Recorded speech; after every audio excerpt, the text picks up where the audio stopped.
The very first step in overcoming the weight of betrayal, manipulation, or deceit is to wake up to it.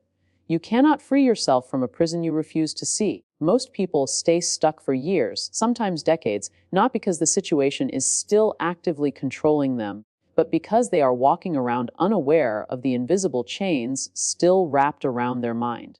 Awareness is that piercing light in a dark room. It's uncomfortable at first, but it reveals everything you need to know in order to move. The moment you say to yourself, "Wait a second, I've been played," is the moment the game begins to crumble. Up until that point, you might have been living in a fog, repeating patterns, accepting stories that were never yours, and believing feelings that were planted in you by someone else. But when awareness comes, you can never be the same again. The truth is, being played is not just about someone tricking you, it's about the way that trick seeps into your thinking. They might have lied, manipulated, or pretended to be someone they weren't. They may have fed you half-truths or crafted an image just to get what they wanted. But the deepest damage happens when those experiences start dictating how you see yourself and how you see the world. And that's why awareness is the game changer. It's not enough to just feel hurt or angry. You must catch the moment when you realize, I don't have to keep feeling this way. I don't have to let this define me. That single recognition is a turning point because you shift from being a passive receiver of someone else's actions to being an active creator of your own mental environment. Think about it. How many times have you replayed the story in your mind? The conversations, the looks, the moments you now realize were full of red flags. You might even scold yourself for not noticing sooner. But here's the truth: you weren't supposed to notice sooner because at that time you didn't have the awareness you have now. And beating yourself up for not seeing it earlier is just another way the old game keeps you stuck. Awareness isn't about blaming yourself. It's about stepping into the truth without shame. You cannot change what you won't acknowledge, and you cannot rise above what you keep pretending isn't there. Awareness is uncomfortable because it forces you to dismantle illusions. It requires you to take off the rose-colored glasses and admit that certain people were never who you thought they were. It means facing the fact that your trust was misplaced and that your emotions were invested in someone or something that did not deserve them. But this discomfort is temporary. The freedom it creates lasts forever. The mind resists awareness at first because the ego hates being wrong. Yet, the moment you push past that ego resistance, you step into a space where you can see everything clearly, and from there, you can choose differently. Once awareness takes root, you begin to notice how many of your reactions, thoughts, and even moods are connected to the old deception. You start catching yourself mid-thought, realizing, this isn't my belief, it's something they made me believe. That's powerful, because every time you catch it, you weaken its grip. Every time you become conscious of the thought, you create a gap between what happened and how you respond. That gap is where your power lies. Awareness also opens your eyes to patterns. Maybe this wasn't the first time you've been played. Maybe there's a history of similar situations, different faces, but the same underlying dynamics. This realization is not meant to make you bitter, it's meant to make you wiser. You start to see the subtle ways people test boundaries, the energy shifts that signal dishonesty, the small inconsistencies in words and actions. The more you notice, the less likely you are to be caught off guard again. And this isn't about becoming paranoid, it's about becoming empowered. The game only works when you don't know you're in it. Once you do, you can observe the moves without reacting blindly. You can see manipulation attempts for what they are, attempts, and not reality. You can separate someone's actions from your worth. You can understand that their behavior says everything about them and nothing about who you truly are. But you can only reach this point if you first let the truth in. Awareness turns the invisible into the visible. It shines light on the shadows where manipulation hides. It strips the situation of its power over you by removing the element of surprise. It takes you out of emotional autopilot and places you firmly in the driver's seat of your own mind. From there, you begin to reclaim the energy that was stolen from you, not by taking it back from them, but by no longer giving it away unconsciously. The moment you truly see what happened, you can no longer be played the same way again. because you now understand the rules of the game and, more importantly, that you never have to play it at all, no matter what someone has done to you. The real battlefield is not out there, it's in your mind. People can say what they want, act how they choose, and even try to twist your perception, but it's your mind that decides whether their actions will live rent-free inside you.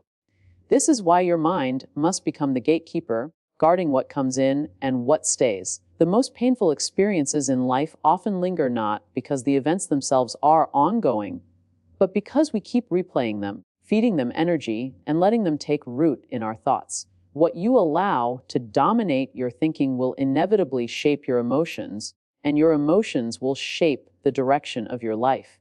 If you want to stop being played, the first thing you must do after awareness is take full ownership of your mental space. The mind works like a garden.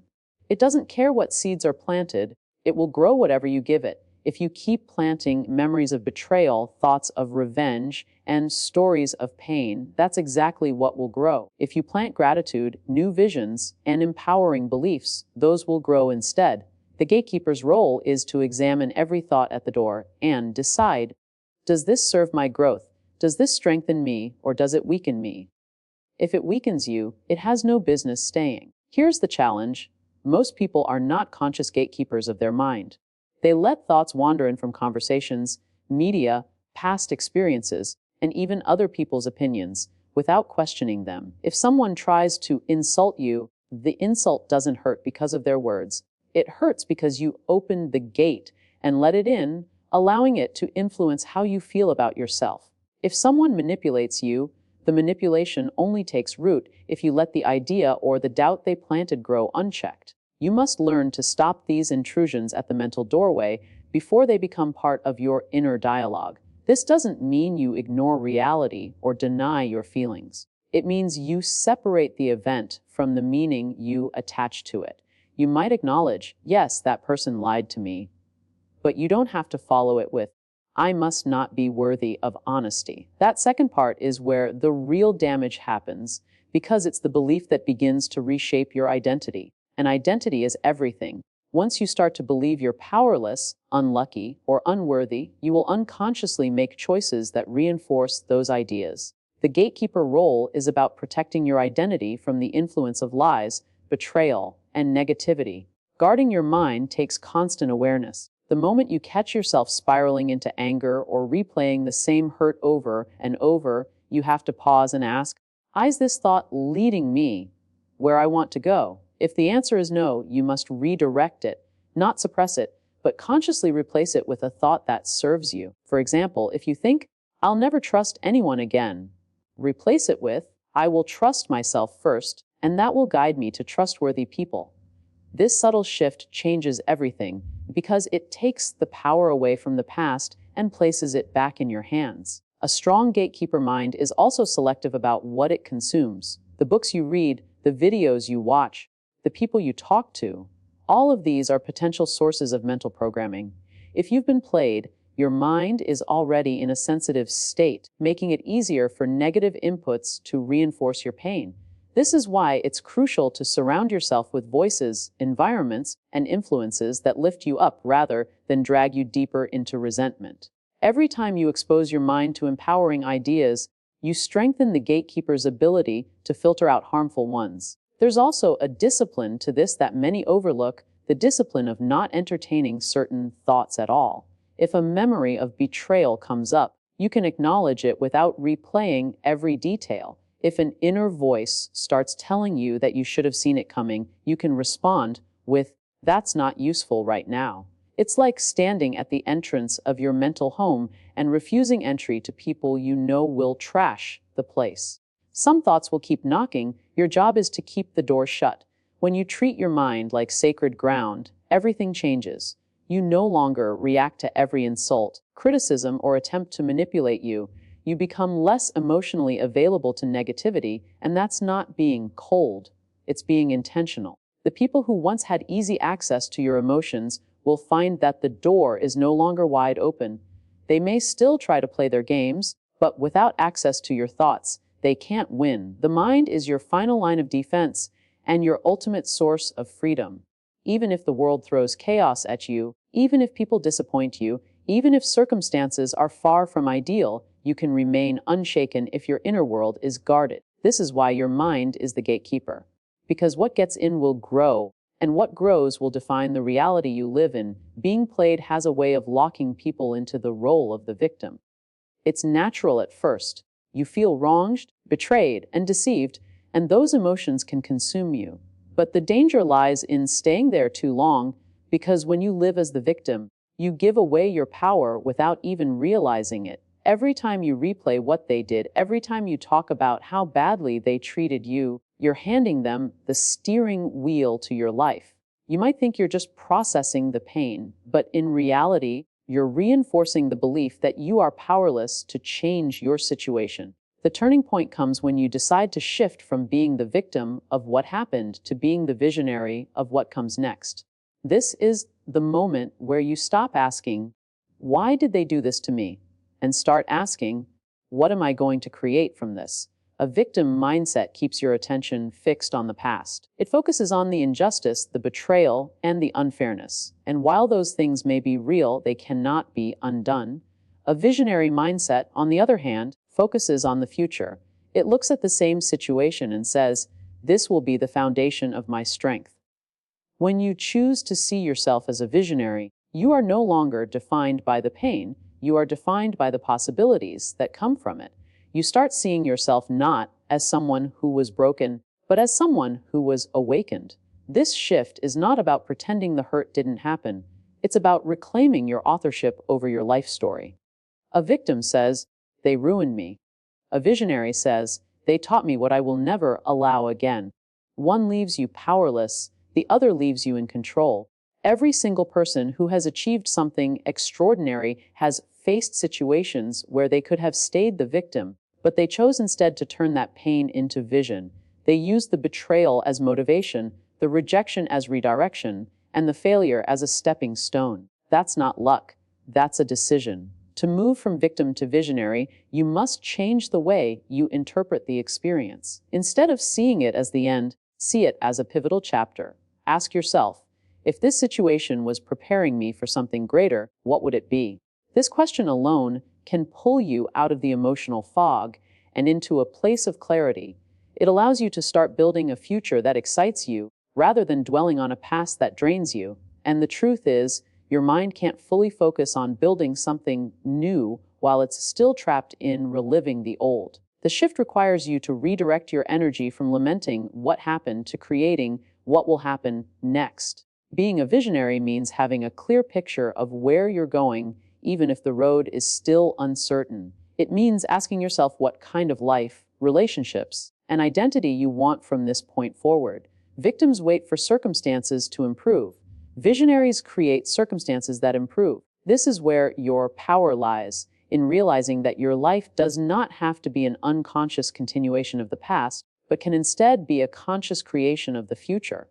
When you start to think like a visionary, you notice opportunities that you were blind to before. You stop attracting the same harmful patterns because you're no longer operating from the mindset that accepted them. Instead of seeing yourself as someone who needs to be fixed, you start seeing yourself as someone who is building. And builders don't waste time complaining about the old structure. They focus on designing the new one.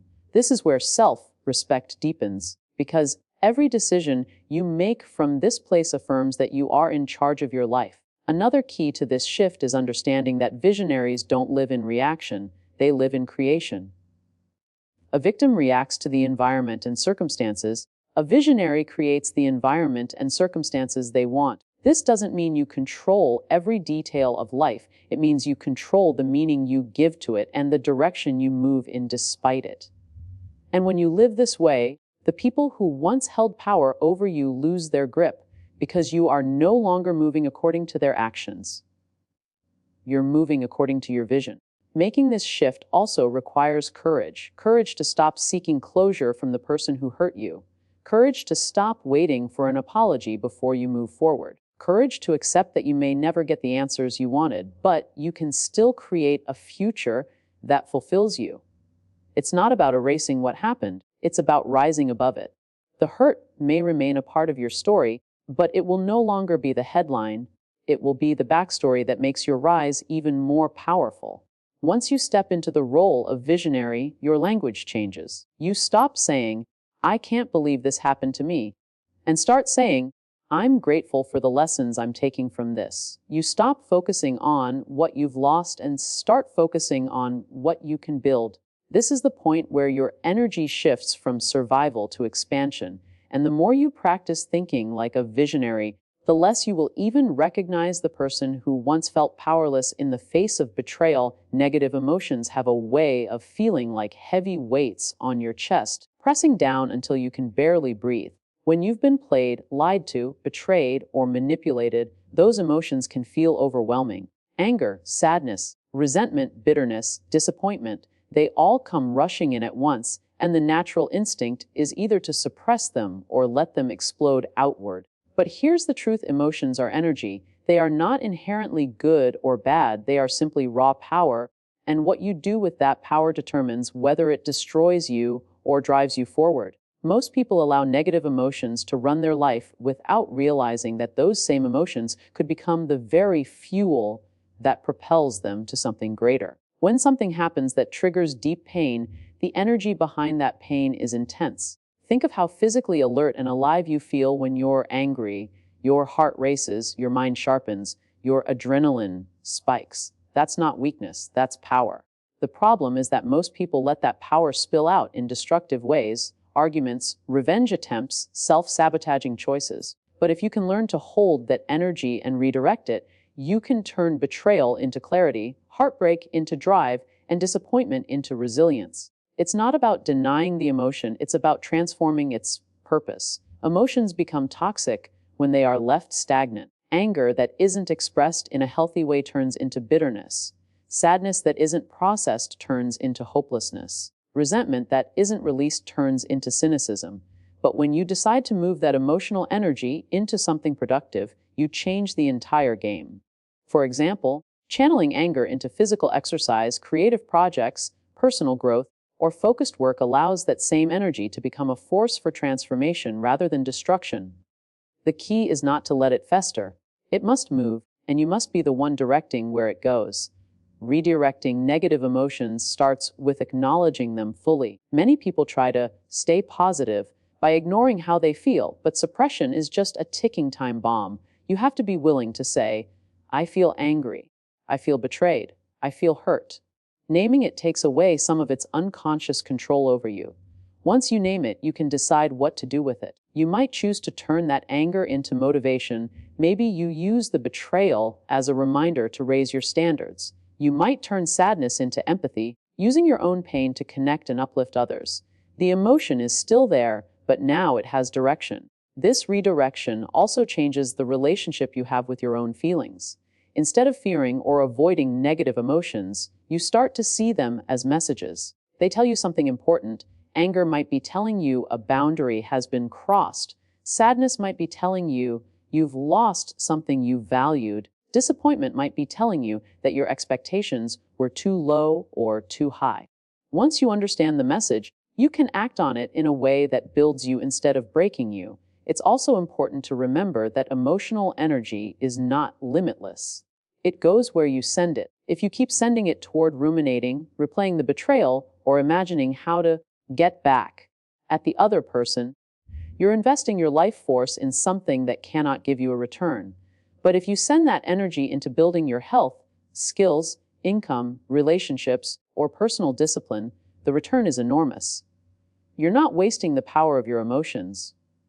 You're multiplying it into something tangible. One of the most liberating things you can realize is that you don't have to wait for the negative feelings to vanish before you move forward. People often say, "I'll start fresh once I feel better," but emotions often change as a result of action, not before it. You can start building while still feeling hurt. You can move toward your goals while still carrying anger. The act of moving forward transforms the energy faster than sitting still ever will. In fact, some of the most successful transformations happen because someone decided to use their pain as a catalyst. They didn't try to get over it first. They built through it. They turned the energy into late night studying, extra hours at the gym, new business ventures, or deep personal reflection that led to breakthrough ideas. What was once an emotional wound became the driving force for a whole new chapter. The power of redirecting emotion also means you become less reactive. When someone tries to provoke you, you don't automatically hand over your energy. You think, this emotion could be fuel for me. Why waste it on them? This keeps you in control because the moment you let someone else dictate how you feel, you've given them the keys to your energy source, and no one deserves that level of control over your life. Every emotion carries energy, and that energy wants to move. If you don't direct it, it will direct you. It will leak into your thoughts, actions, and relationships without your consent. But the moment you claim ownership over it, when you decide that every surge of anger, every wave of sadness, every twinge of resentment is going to be turned into something that benefits you, you take back your power. The same feelings that once felt like they were drowning you become the current that carries you to a stronger version of yourself,